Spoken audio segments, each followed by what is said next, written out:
Muy bien, dice así, el título dice la entrada triunfal en Jerusalén, dice, cuando se acercaban a Jerusalén junto a Betfagé y a Betania, frente al monte de los olivos, Jesús envió 2 de sus discípulos y les dijo, id a la aldea que está enfrente de vosotros y luego que entréis en ella, hallaréis un pollino atado en el cual ningún hombre ha montado. Desatarlo y traerlo. Y si alguien os dijere, ¿por qué hacéis esto? Decid que el Señor lo necesita y que luego lo devolverá. Fueron y hallaron el pollino atado fuera a la puerta en el recodo del camino y lo desataron. Y uno de los que estaban allí le dijeron, ¿qué hacéis desatando el pollino? Ellos entonces les dijeron como Jesús había mandado y los dejaron. Y trajeron el pollino a Jesús y echaron sobre él sus mantos y se sentó sobre él. También muchos tendían sus mantos por el camino y otros cortaban ramas de los árboles y las tendían por el camino. Y los que iban adelante y los que venían detrás daban voces diciendo, Hosana, bendito el que viene en el nombre del Señor, bendito el reino de nuestro padre David, que viene, Hosana en las alturas. Y entró Jesús en Jerusalén y en el templo, y habiendo mirado alrededor todas las cosas, como ya anochecía, se fue a Betania con los 12. Amén. Hasta aquí la palabra de este momento. Muy bien, hermano. Hoy nos encontramos con el capítulo 11 de Marcos, que nos relata la entrada triunfal de Jesús en Jerusalén. Dice la Biblia que cuando estaban cerca del monte de los olivos, Jesús llamó a 2 de sus discípulos y que fueran a la aldea que está al frente. Acá vemos la soberanía de Dios y la obediencia de los discípulos. Hicieron como el Señor los mandó. Fueron a buscar el pollino que Él le había pedido. Mira, hermano, imaginémonos la situación de los discípulos cuando los encontraron desatando el pollino. O sea, dice el burro, ¿no? Les podían haber tratado de ladrón, pero todo estaba bajo el control del Señor. Porque Jesús ya conocía el corazón de los hombres que estaban en ese lugar. A lo mejor en algún momento, no dice la Biblia, ¿no? Pero a lo mejor en tantas pasadas el Señor ya había hablado con estos hombres para este momento. Porque Dios se adelanta a todo, no es como nosotros.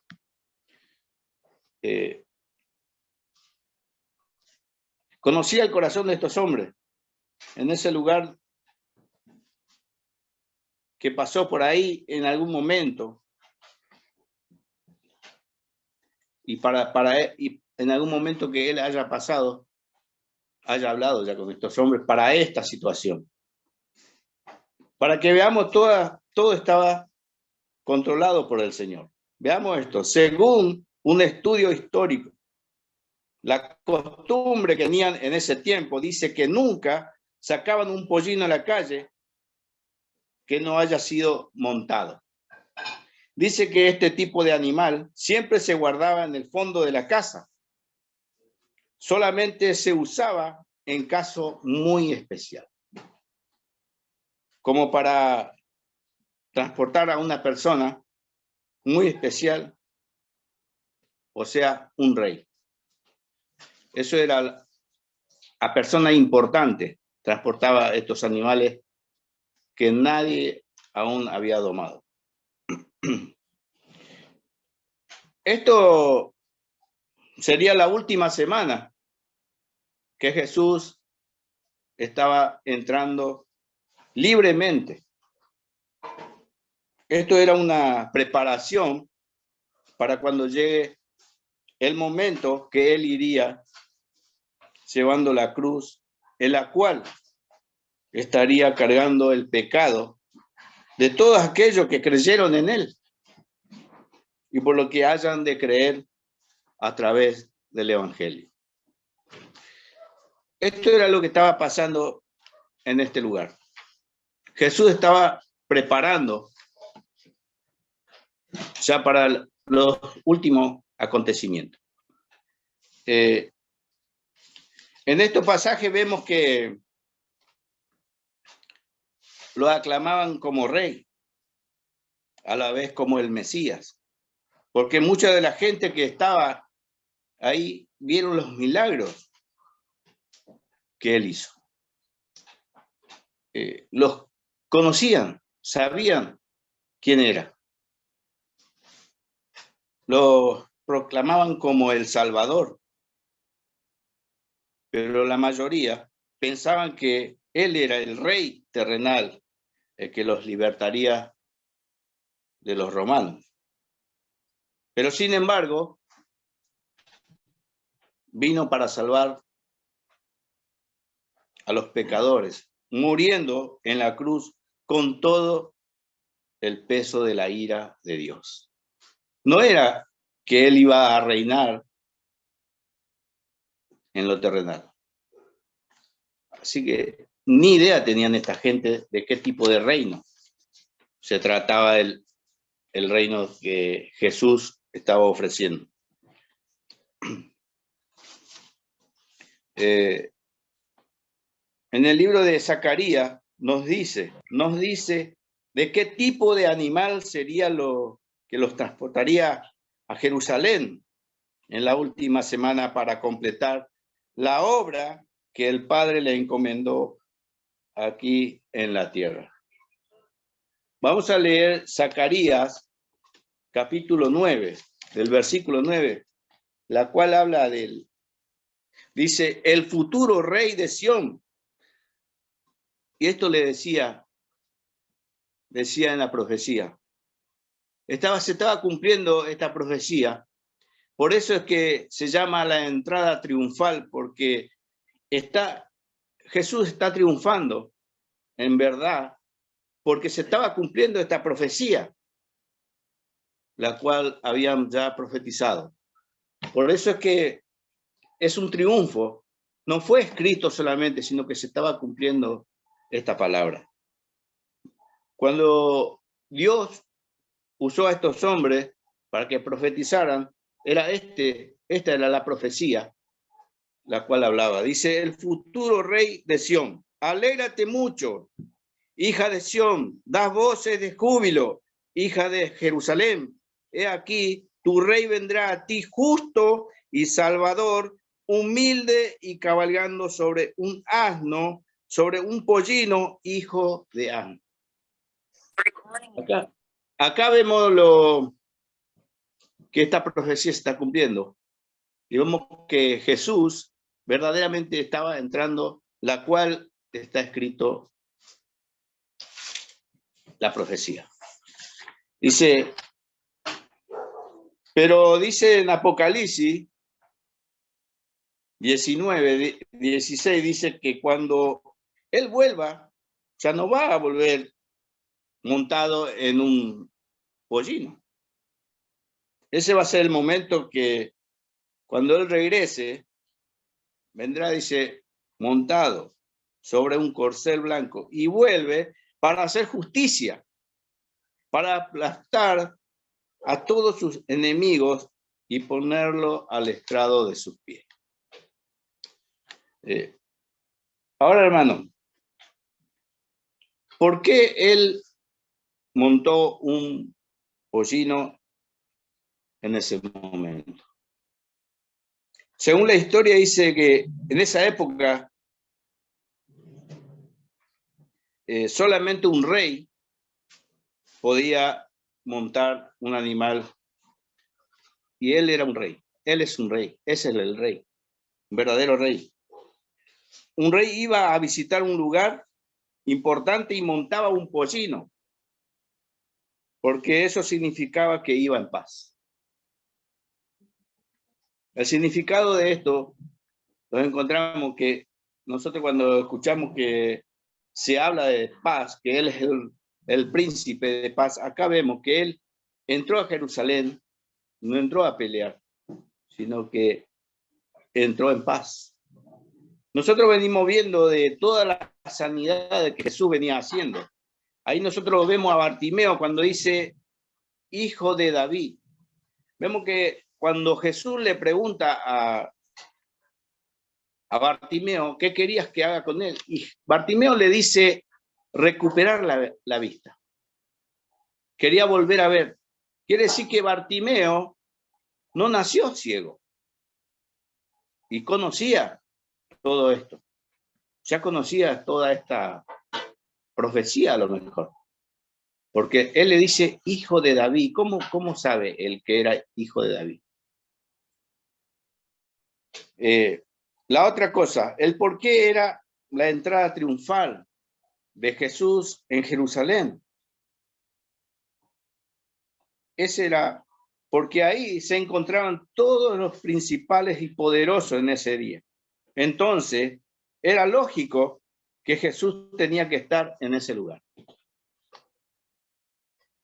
Porque Él es el rey de reyes, es el Señor de señores. Y el que ha de venir nuevamente para el juicio final. Eso lo habla como lo leí recién en Apocalipsis 19:16. En su entrada triunfal se abrió una puerta más ancho que el portal de Jerusalén para recibirlo, pues en Jerusalén Él dio su vida por toda la humanidad y allí dejó este mundo para regresar a un estado de honor supremo y majestad a la diestra de aquel Dios que le dio la vida. Esto se encuentra en Hebreos, capítulo 1, versículo 3, lo vamos a leer porque es importante que leamos esto. Dice en Hebreo, capítulo 1, versículo 3, perdón, dice, el cual, siendo el resplandor de su gloria y a la imagen misma de su sustancia, y quien sustenta todas las cosas con la palabra de su poder, habiendo efectuado la purificación de nuestros pecados por medio de sí mismo, se sentó a la diestra de la majestad en las alturas. Ahí está, hermano, lo que decía de quién es Él, de dónde vino Él y dónde corresponde el Señor. El Señor no era un rey terrenal hasta ahora, pero cuando vuelva, ahí va a reinar. Ahí va a reinar, aquí en la tierra. Entonces, la gente no tenía ni idea de quién era Jesús, de qué tipo de reino estaba hablando. Ni siquiera sus discípulos terminaban de entender que vivían con él. Los discípulos caminaban con Jesús, pero aún tampoco entendían de qué tipo de reino, de lo que estaba hablando el Señor. El significado que tenía el reinado de Jesús. Ellos todavía no terminaban de entender. Nosotros más adelante nos vamos a encontrar cuando el Señor, porque le va a tocar a los hermanos, no sé a quién le toca, pero vamos a ver que cuando el Señor mismo le habla a Pedro, que le dice, Pedro, cuando Pedro le dice a él, Señor, yo no te voy a negar te voy a defender, voy a pelear, voy a dar mi vida. Pero el Señor le dijo, todos sabemos esto, le dice que esa misma noche, antes que cante el gallo, lo iba a negar 3 veces. El Señor sabe todas las cosas. Todo sabe. Entonces, hermano, cuando nosotros abrimos nuestra Biblia, tenemos que entender que estamos conversando con Dios. Cuando abrimos nuestra Biblia, Dios nos está hablando a nosotros. Cuando comenzamos a leer la palabra, Dios está hablando a nuestra vida. Entonces, yo hoy te animo, hermano, que creas en tu corazón realmente cada palabra que estás leyendo y que esa palabra, a través del Espíritu Santo, se haga carne en tu vida y en mi vida. Que el Señor realmente nos fortalezca a cada uno en este día. Dice que, por ejemplo, ¿qué podemos agregarles a esto nosotros? La entrada triunfal de Cristo en Jerusalén. Cuando dice que cuando él vio lo que había dentro, le dijo a sus discípulos que se fueron a preparar, a buscar dónde comer la última cena. Ahí iba a terminar la preparación de sus discípulos, la cual parte el pan y beben el vino. Y él les dice que era la última vez que beberían con él, hasta que vuelva. Hermano, si realmente decimos que Jesús es nuestro Señor, debemos obedecer, aunque no entendamos lo que nos quiere decir muchas veces. Solamente obedecer y amén a su palabra. Nos cuesta mucho. Estos discípulos vemos que aún no entendían, no terminaban de entender, sin embargo, ellos obedecieron. Fueron, hicieron lo que el Señor les dijo. Y esto es lo que muchas veces nos pasa a nosotros. Nos cuesta obedecer. Porque muchas veces no terminamos de creer lo que Dios nos está diciendo.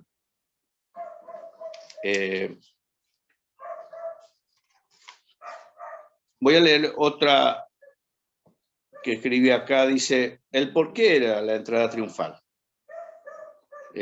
Porque Jesús los reyes cuando entraban a un lugar, iba arriba de un pocino, porque ya habían conquistado ese lugar. Ese lugar fue conquistado. Por eso Jesús, cuando entró en Jerusalén, porque ya estaba conquistado. O sea, él había conquistado ese lugar. Por eso fue en paz. Y ahí se cumplieron las profecías que el mismo Dios usó a estos hombres para que profetizaran sobre este momento. Que el Señor te bendiga, hermano, y te dé sabiduría y abra tu corazón y puedas entender que Jesús quiera completar la obra en cada uno de nosotros. Si pensamos un poquito en el sufrimiento que el Señor va a pasar más adelante, no era porque Él no quería dejar este mundo, sino que solamente sabía lo que venía sobre cada uno de nosotros. Por eso el sufrimiento. Por eso es que Él estaba diciendo que estaba triste, porque sabía perfectamente de qué condenación iba a tener el hombre que no acepte que Él es el Mesías. Que el Señor te bendiga mucho, bendiga tu vida, y cada vez que abras tu Biblia y leas una palabra, sepas que estás hablando con Dios, hermano.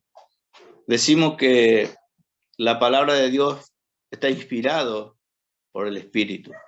Y si decimos eso, tenemos que entender que estamos hablando con Dios. Cada vez que abrimos nuestra Biblia, no a la ligera, sino abrir y leer su palabra. Entendamos que estamos hablando con Dios. Estamos conversando con Él. Y Él nos está dando consejo a través de su palabra. A la vez estaba cumpliendo el Salmo 118, 25, 26. Cuando quieras leer, léalo, hermano. Está en Zacarías 9, el Salmo 118, el 25 al 26, estaba completando el Señor lo que había dicho de antemano. Que el Señor te bendiga, llene tu corazón y que cada día tengas más ganas de tener un encuentro con Él y que el Espíritu Santo te inquiete cada momento y ya no tengas que estar todo el día solamente pensando en tus necesidades, sino que pienses en lo que Dios ya hizo por cada uno de nosotros. Dios te bendiga mucho y seguimos orando, hermanos, por cada uno, por cada petición que tenemos. No es que yo hoy haya anotado a las personas y solamente hoy tengo que orar. Ya eso tiene que ser, nuestra oración ya tiene que ser